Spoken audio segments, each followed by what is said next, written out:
Several months ago, a friend of mine alerted me to a puzzling incident on an inner-city bus. Being a bus driver himself, he had heard many of the usual generic stories that would be exchanged around the depot. Muggings, broken windows, the occasional couple attempting drunken sex. Some drivers even spoke of ghostly passengers who would pay their fare, take a seat on the upper deck, and then vanish without a trace. Those latter stories were of a kind which my friend enjoyed hearing but never took seriously, considering them to be merely fictitious entertainment shared amongst coworkers, alleviating the tediousness of an empty depot at night. That was, until a fellow driver told him about Ruby. So intrigued by the account was I, that I took the time to contact all involved, piecing together what occurred as best I could. Ruby was a pleasant woman, even though she had reason not to be. In her early 40s, life was much harder than it should have been, each day a struggle. Burdened by relative poverty since childhood, she was compelled to spend most of her time scrimping and saving via two endless jobs, both of which she found neither well paid nor enjoyable, but her current financial situation dictated the need. During the day, she worked as many hours as possible at a supermarket, stocking shelves and occasionally bagging groceries at the checkout for customers. At night, she would attend her second job as a cleaner at a factory manufacturing, of all things, cleaning products. The irony was not lost on her, and neither was the tediousness of it all. At the end of each drawn-out, tiresome day, Ruby would return home at night via a long and vapid bus journey, with just enough time to kiss her 13-year-old daughter Angela on the head, whispering sweet dreams to her as she slept, before turning in herself. This short, private moment of affection was what carried Ruby through her day, as it was for her daughter that she struggled. Angela's father had abandoned her when she was just 2 years old, and with no other family to speak of, at least none who could be relied upon, Ruby was left to work her fingers to the bone each day, clothing and feeding her daughter, while paying for a series of crippling medical bills brought about by the child's severe asthma. She, of course, did not grudge the situation, for her daughter's condition had improved markedly, and that sentiment meant more to her than any amount of work or hardship ever could. One night, Ruby was asked to work a few extra hours at the factory.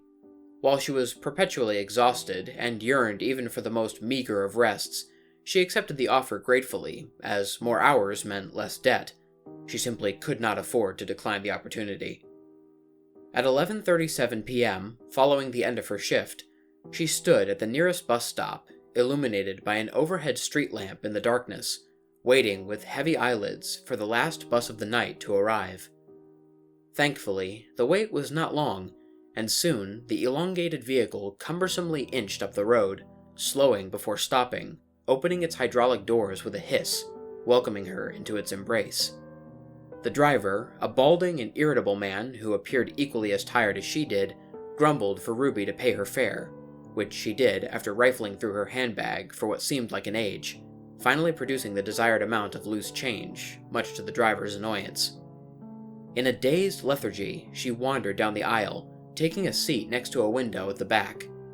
As she prepared herself for the long, boring route home, the vehicle shuddered back into life, pulling away from the pavement as the doors sealed shut, stumbling with unsure progress on the last leg of its journey for the night.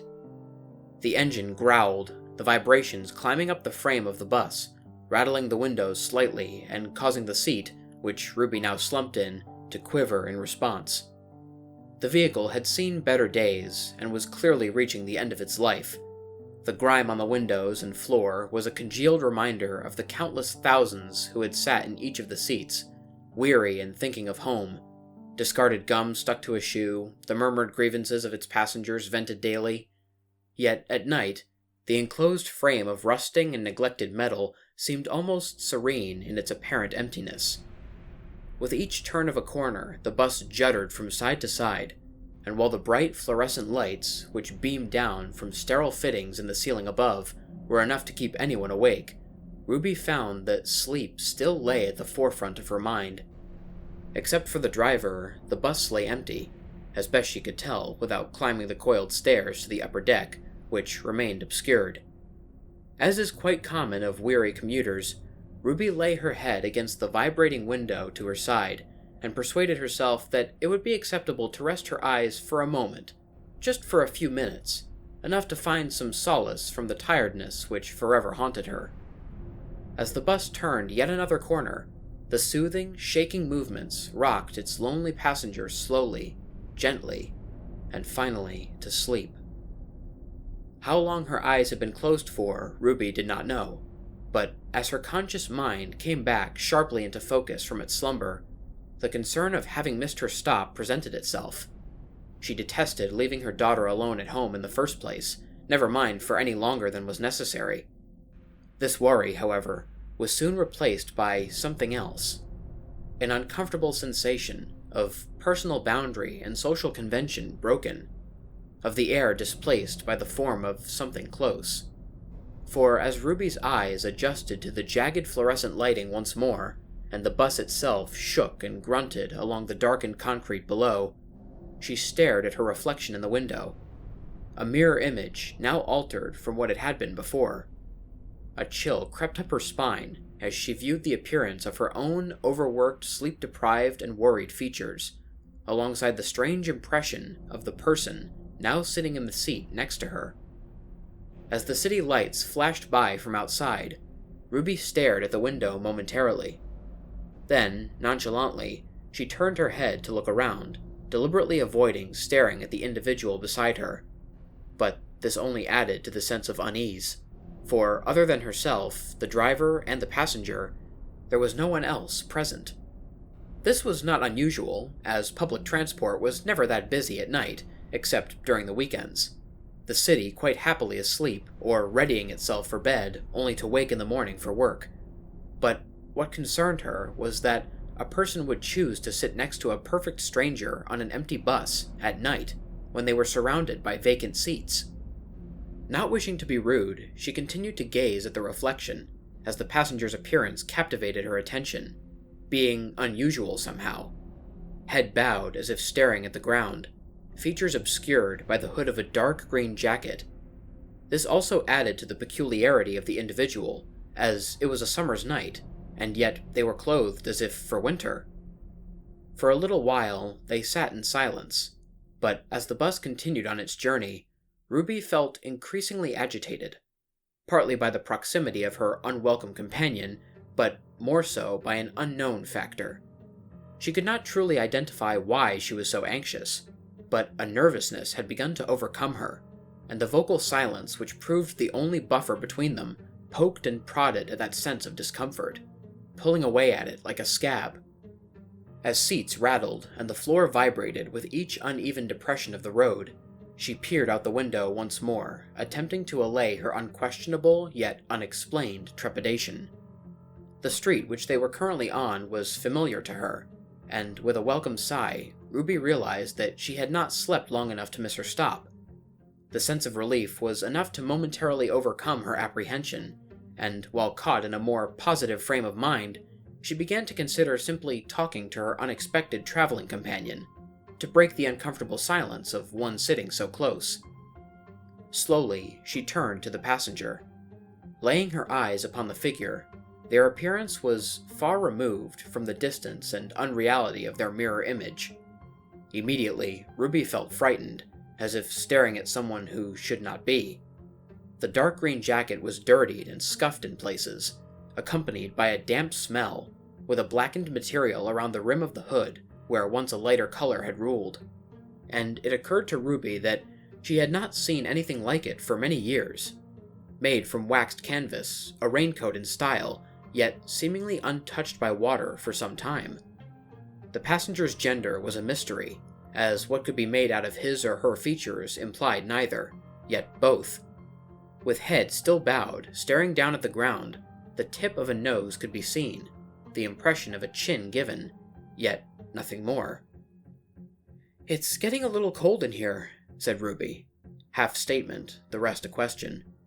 She was surprised herself that the words had flowed out of her mouth, but the peculiarity of the situation urged her to break the ice, for conversation is the melody of the mundane. Yet the passenger did not answer, remaining focused on the floor beneath their feet. the bus shuddering once more as it negotiated the city streets, almost completely devoid of life. A few minutes passed before, anxious at the lack of a reply, Ruby spoke once more, remarking that the driver had seemed a little grumpier than usual, concluding the observation with a nervously gentle laugh. Yet, again, the passenger said nothing. Watching the world pass by outside, she decided that 2 attempts of conversation were quite enough.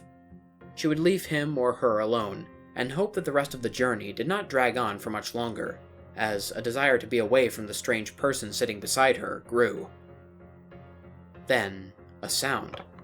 An unnerving noise, one which crawled under the skin. A sound of nail upon wood. Turning slowly to face her unwelcome companion once more, she found them staring down at the ground as they had always been. Yet, the sound was coming from that seat. Scratching. Tearing. The passenger's hands were now poking through the gap between his or her own legs, dragging nails up and down against the wood underneath, which supported the cushioned material on which they sat, in a horrible, stuttering, jagged motion. The sound pierced air and eardrums alike, increasing in volume until Ruby, tired and now irritable, could no longer endure it. "Could you stop that, please?" she asked. Yet it continued. "Please stop that," Ruby said, this time in a forceful tone sharpened by exhaustion. The passenger ceased, and yet did not move, nor face her, nor even acknowledge her presence. Agitated, yet relieved in a sense, Ruby gazed out of the window once more, trying to extinguish the growing sense of annoyance which was now building inside. She took a deep breath in and calmed herself with the knowledge that she would soon be home. Rummaging through her handbag, she found a half-eaten packet of mints and began to unravel them, before popping one into her mouth. Looking up, what she now saw froze her to the core. The passenger's face peered out from behind her head, eyes deep and blackened, mouth deformed and skewed, gaping wide, captured hideously in the glass reflection. She screamed at the sight of the face. Shock turned to fear, and fear leapt into panic as she yelled and pleaded for the driver to help. The reflection leaned in as a rasp of cold breath climbed down the back of her neck, body quivering in revulsion as the passenger placed a shriveled hand on her shoulder, 2 of the fingers long since removed at the knuckle. The touch was cold, and it awoke a sense of fear Ruby had never known.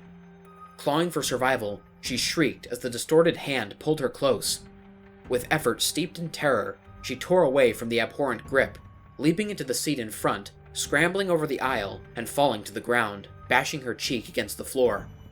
The bus vibrated and rattled, hissed and groaned as the passenger rose slowly to its feet, head bowed, shrouded by hood, dark green and tattered. "Please, God, help me!" Ruby screamed, pulling herself along the floor by her fingertips. The passenger followed intently, stepping out into the aisle, proceeding slowly towards her. Scrambling and terrified, Ruby pulled herself to her feet, but as she did so, the bus veered wildly, untamed across the road. She stumbled against the momentum, but the hooded figure remained rooted and firm. The engine now roared and growled as it tore down the wrong side of a main road, then swerved around a corner onto a side street. Yet the passenger stepped assuredly ever forward. As the vehicle raged onward, Ruby screamed for the driver to stop, but then it occurred to her. The bus had long since left its planned route.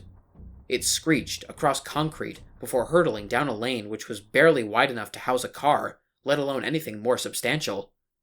Then, just as suddenly, the driver slammed on the brakes as the bus lurched to the side before coming to an abrupt halt. Thrown by the force, Ruby grasped onto a seat to brace her fall, twisting her wrist painfully through a safety handle in the process.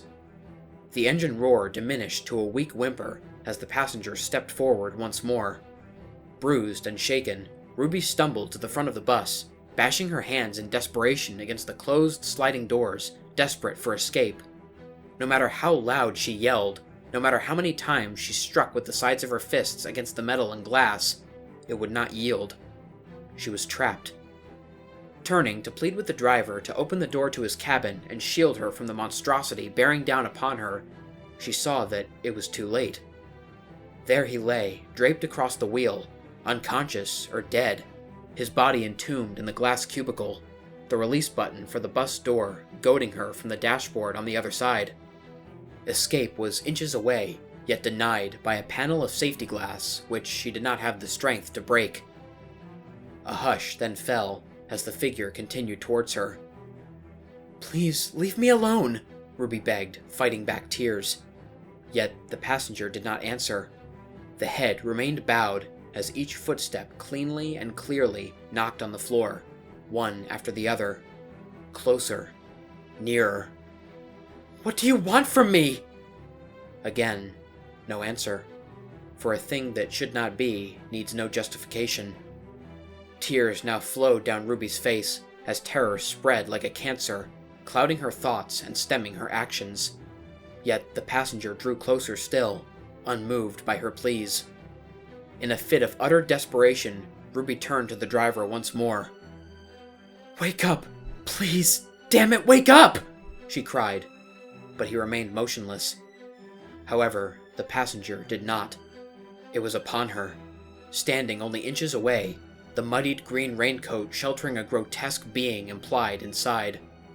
Raising its shriveled, deformed, and incomplete hand into the air, Ruby cowered, but as the figure came violently at her, a moment of utter instinct took over. She ducked out of the way at the very last second. Countless shards of glass rained over her as the passenger's half fist impacted against the driver's cabin with brutal force, shattering the protective shell. Thrust by opportunity, Ruby poked her hand into the cabin, battering the release button next to the driver's head.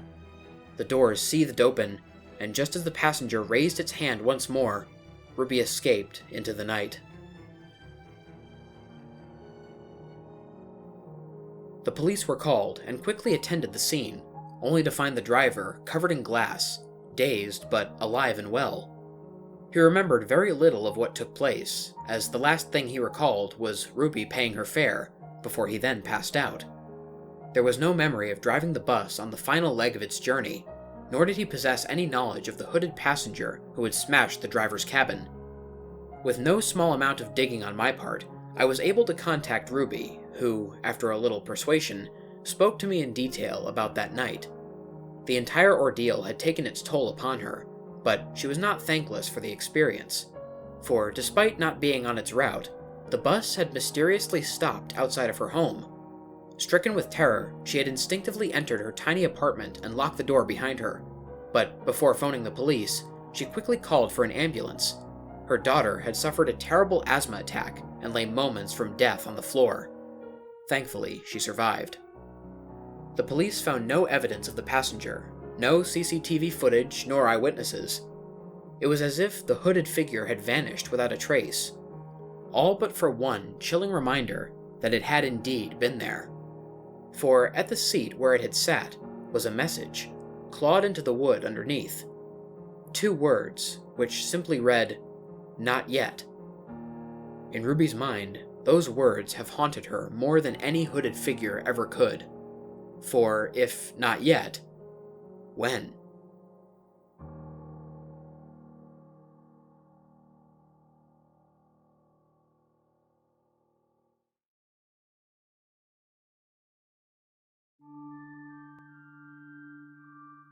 What's up, everybody? Lone Wolf here. I hope you guys enjoyed listening to my narration of The Passenger. If you did, please feel free to like, share, and subscribe if you haven't already. Also, turn on the bell for notifications so you don't miss a new video. If anybody has any personal stories or story recommendations for me, or any advice to help improve the channel, there will be links to all of my social media platforms in the description. I'm mostly active on Twitter and on Instagram, but I also have an email, a Discord server, and a TikTok account that you can message me on as well.